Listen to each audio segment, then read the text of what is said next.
भागवत गीता में भगवान श्री कृष्ण कहते हैं, संगत का असर सब कुछ बदल देता है। संगत के कारण चाल ढाल, पहनावा, खान पान, बात करने का तरीका, चरित्र आदि में बदलाव आ जाता है। हमारी संगति का जीवन में गहरा असर पड़ता है। इसलिए संगत अच्छे लोगों का करना चाहिए, जिससे उनकी अच्छाई को हम ग्रहण कर सके। कहते हैं खरबूजा खरबूजे को देखकर रंग बदलता है। इस कहावत का अर्थ है कि संगत का असर हर किसी पर कम या अधिक होता है। संगति से मनुष्य जहाँ महान बनता है, वहीं बुरी संगति उसका पतन भी करती है। अच्छी संगति पारस के समान है। जिस प्रकार पारस के छूने से लोहा भी सोना बन जाता है, उसी प्रकार संगति के प्रभाव से दुष्ट व्यक्ति भी देवता समान बन जाता है। लेकिन यदि व्यक्ति को बुरी संगति मिलती है तो उसका जीवन नरक हो जाता है। दोस्तों, मैं आपको एक कहानी के माध्यम से बताता हूँ, इसे ध्यान से जरूर सुनिएगा।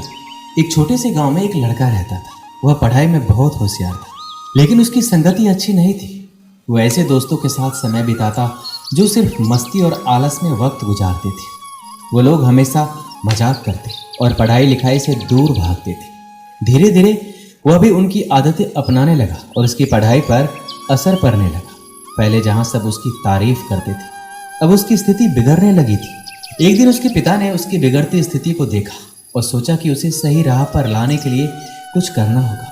वो उस गांव के ही एक बुजुर्ग के पास ले गए, जिनके पास ज्ञान और अनुभव दोनों ही थे।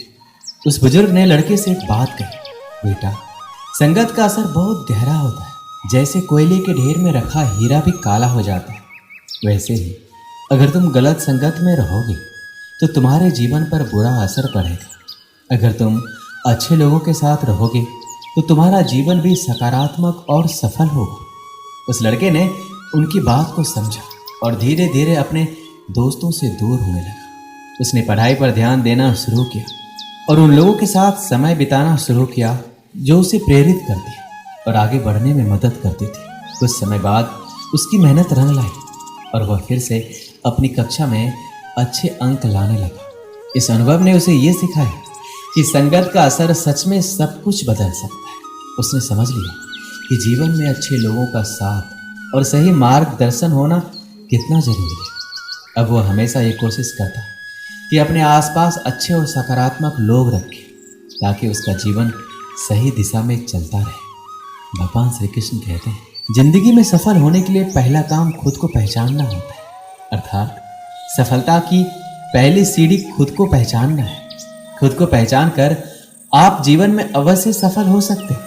यदि संक्षिप्त शब्दों में कहूं तो खुद को पहचानने का आशय आपके और आपके लक्ष्य के बीच में जो बाधाएं हैं, परेशानी है, रुकावट है, निराशा और असफलता आती है, उस पर विजय प्राप्त करने के लिए खुद को पहचानना आवश्यक होता है। हमें खुद को पहचानने के लिए हमें सबसे पहले अपने आप से बातें करनी होगी। अर्थात सबसे पहले हम खुद को पहचानने की कोशिश करेंगे कि मैं कौन हूँ, मैं कैसे हूँ, मेरा अस्तित्व क्या है, मेरे अंदर कौन कौन सी क्षमताएं हैं, मेरे अंदर कौन कौन सी कमियां हैं, मेरे अंदर कौन कौन सी अच्छाइयाँ हैं, मेरी सोच कैसी है, मेरे विचार कैसे हैं, मेरे जीवन का उद्देश्य क्या है, मेरी जिंदगी का लक्ष्य क्या है, क्या जो मैं वर्तमान में कार्य कर रहा हूँ इससे मेरे उद्देश्य पूरे हो सकते हैं, क्या मैं अपने लक्ष्य तक पहुंच सकता हूं।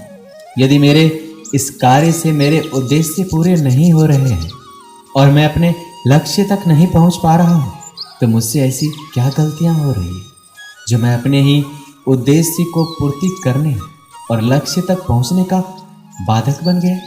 खुद को पहचान पाने में असफल होने के कारण दुनिया में ज़्यादातर इंसान खुद को जानने के बजाय दूसरों को जानने के पीछे लगा रहता है और दूसरों को जानने में अपना पूरा दिमाग और अपना पूरा समय, पूरा ताकत लगाता रहता है।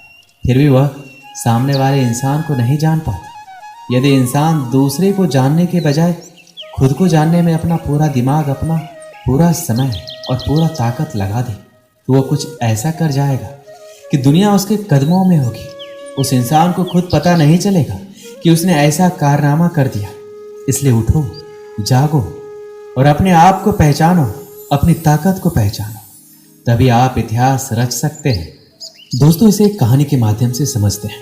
एक गांव में एक युवक रहता था जो हमेशा सोचता कि जिंदगी में उसे कुछ बड़ा करना है, लेकिन उसे यह नहीं पता था कि किस दिशा में जाना है। वह कभी खेती की सोचता तो कभी व्यापार करने का विचार मन में आता, लेकिन हर बार वह असमंजस में पड़ जाता और कोई भी काम शुरू नहीं कर पाता। एक दिन गांव में एक ज्ञानी साधु आए। युवक ने सोचा क्यों न उनसे सलाह ली जाए। वह साधु के पास गया और अपनी दुविधा बताई। उसने बोला, मुझे नहीं पता कि जिंदगी में मुझे क्या करना चाहिए। मैं बहुत कुछ करना चाहता हूँ, पर कुछ समझ नहीं आता कि किस दिशा में बढ़ूं। साधु ने मुस्कुराते हुए कहा, बेटा, सफल होने के लिए सबसे पहले खुद को पहचानना आवश्यक है। तुम किस चीज में अच्छे हो, तुम्हें किस काम में खुशी मिलती है, पहले ये समझो। हर इंसान की अपनी खासियत होती है।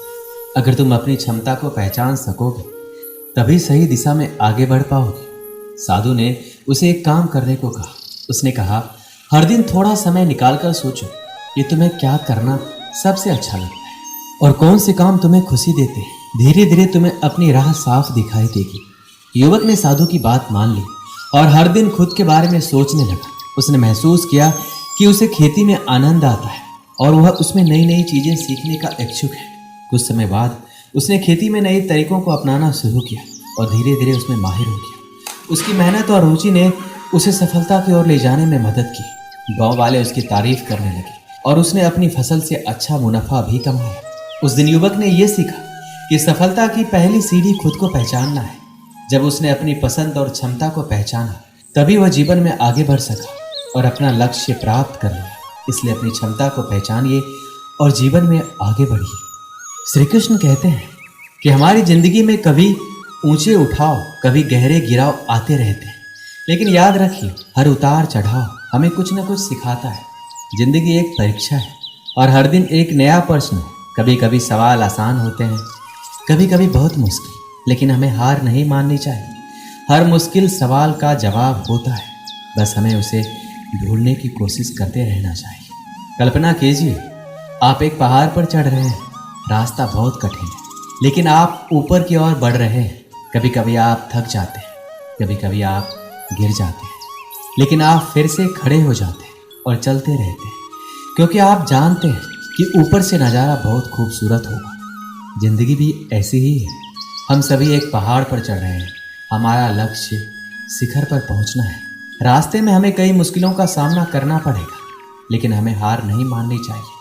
हमें अपने लक्ष्य पर ध्यान केंद्रित रखना चाहिए और लगातार आगे बढ़ते रहना चाहिए। जब तक आप खुद पर विश्वास नहीं करते, तब तक दूसरों को भी आप पर विश्वास नहीं होगा।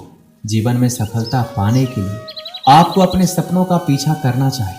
अपने सपनों के लिए काम करें और उन्हें हासिल करने के लिए हमेशा तत्पर रहें। आप जितना मेहनत करोगे उतनी ही जल्दी आपके सपने पूरे होंगे। आप अगर खुद पर विश्वास करते हैं तो दुनिया में कुछ भी असंभव नहीं होता। जब तक आप खुद पर विश्वास नहीं करते, तब तक आप अपने सपनों को पूरा नहीं कर पाएंगे। खुद पर विश्वास करना आपकी जिंदगी में बदलाव ला सकता है। आप कुछ भी कर सकते हैं। आपको खुद पर विश्वास करना होगा और फिर देखिए आप कैसे जीवन में सफल होते हैं। रामायण में ऐसा ही एक प्रसंग है, जब वानर सेना माता सीता की खोजबीन करते हुए समुद्र तट तक पहुंचे। विशाल समुद्र को पार करके लंका जाना कठिन प्रतीत होने लगा। तब अंगद ने कहा, मैं समुद्र के उस पार लंका में तो जा सकता हूँ, लेकिन वापस लौटकर आ पाऊंगा, इस पर मुझे संदेह है। अंगद को अपनी क्षमता और योग्यता पर भरोसा नहीं था। तब जामवंत ने हनुमान की उसकी क्षमताओं और शक्तियों को याद दिलाया और कहा कि आप लंका जाकर सीता जी का पता लगाकर आए। हनुमान जी ने पूरे आत्मविश्वास के साथ हामी भरी और कहा, मैं अभी जाता हूँ और रावण सहित सभी राक्षसों का संहार करके माता सीता को लेकर आता। तब जामवंत जी ने कहा कि रावण और दूसरे राक्षसों का संहार भगवान राम स्वयं करेंगे। आप माता सीता का पता लगाकर आइए। तभी हनुमान जी एक ही छलांग में समुद्र पार कर जाते हैं। रास्ते में सुरसा और सहिका ने उन्हें रोकने की कोशिश भी की, मगर उनका आत्मविश्वास जरा भी कम नहीं हुआ और वो लंका पहुंचे। वहां कई राक्षसों का संहार किया और अशोक वाटिका में सीता जी को देखकर फिर वापस लौट आए। दोस्तों, जब हम किसी ऊंची मुकाम की तरफ जाते हैं तो मन में आशंकाएं और भय जरूर आ जाता है, मगर हमें इनसे पार पाने के लिए अपने भीतर के भरोसे को मजबूत रखना चाहिए। उत्साह के साथ लक्ष्य की ओर बढ़ने से भीतर का भरोसा भी मजबूत होता है। अगर हमें अपनी क्षमता पर यकीन हो जाए तो कोई भी लक्ष्य आसानी से पाया जा सकता है।